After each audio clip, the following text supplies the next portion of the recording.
Ce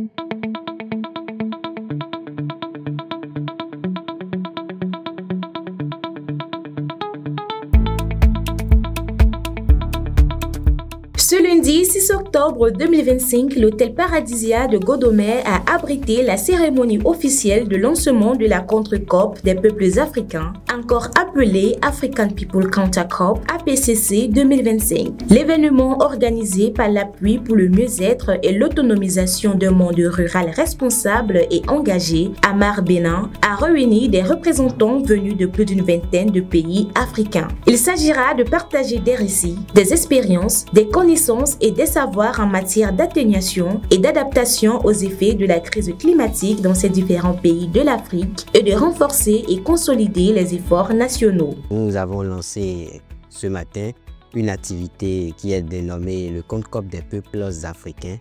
Et cette activité s'inscrit dans le cadre des activités annuelles de l'Africa Climate Justice Collective, qui est une plateforme africaine d'organisation de la société civile des mouvements sociaux actifs sur la justice climatique.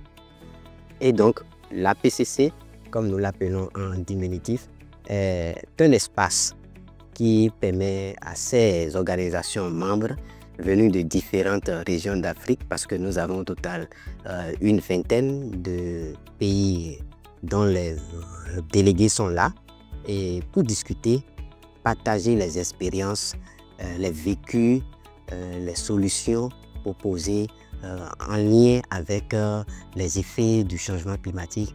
L'APCC 2025 se positionne comme une plateforme alternative à la COP officielle en donnant la parole aux populations affectées par les catastrophes naturelles, les industries extractives, la construction de méga-barrages ou encore les initiatives qualifiées de fausses solutions au changement climatique. Pourquoi le contre-COP des peuples africains? C'est parce que nous savons qu'il y a ce que nous appelons la COP réelle qui existe.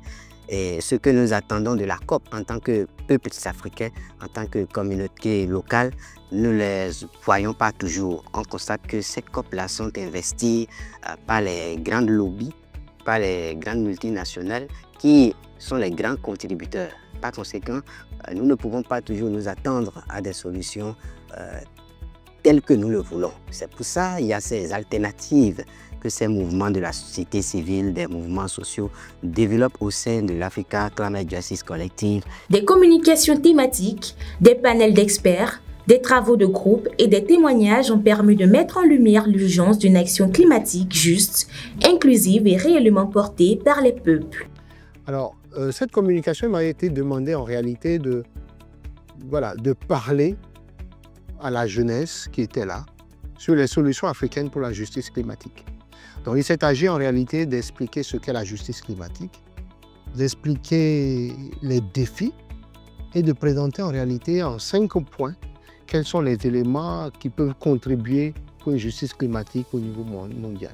Les participants ont unanimement salué la pertinence de l'initiative d'Amar Bénin, soulignant qu'elle constitue un cadre majeur de mobilisation et de coordination des efforts africains pour la justice climatique. Je commence déjà à remercier les initiateurs et tous ceux qui ont pu mobiliser quelque chose afin que l'activité réussisse déjà.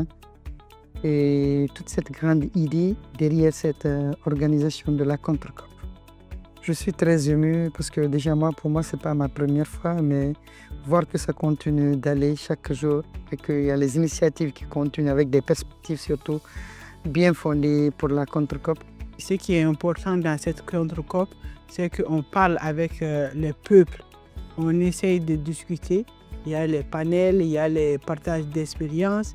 Voilà, ça nous permet, nous étant acteurs de la société civile, d'essayer déjà de comprendre ce qui se passe dans les autres pays, mais surtout ensemble d'essayer de se regarder et voir les concordances concernant les problèmes que nous traversons et surtout ensemble de trouver des solutions idoines. Les travaux ouvriront la voie à l'élaboration d'une déclaration des peuples africains qui sera finalisée, adoptée puis transmise aux autorités nationales et internationales concernées.